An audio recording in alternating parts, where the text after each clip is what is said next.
Good evening. The growing opioid crisis and the frightening death rate that comes with it have the Toronto District School Board ready to put the antidote in schools.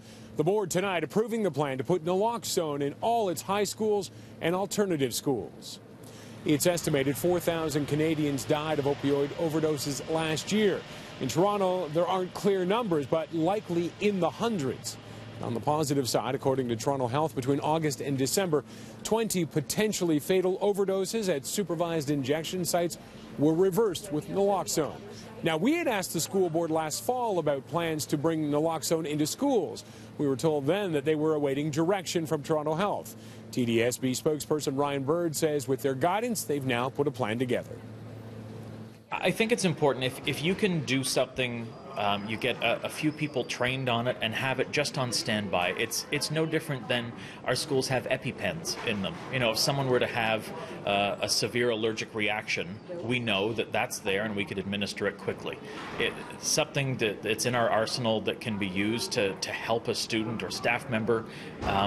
You know, why not? And I think that's the approach that we're taking it. We'd like to not have to use it. We hope not to have to use it, but it will be there just in case. Elementary schools, any thoughts on bringing it there? Not at this point. I think we're really focusing on, quite frankly, older students, more likely potentially to run into something like that. So right now I think we're just sticking to high schools.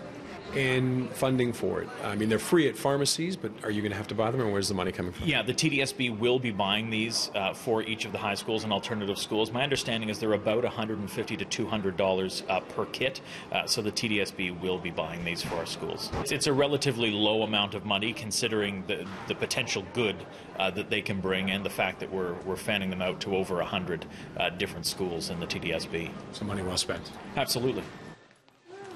And Bird says 2 to 3 staff will be trained at each of the 100 or so schools, and the naloxone should be in all of them by April.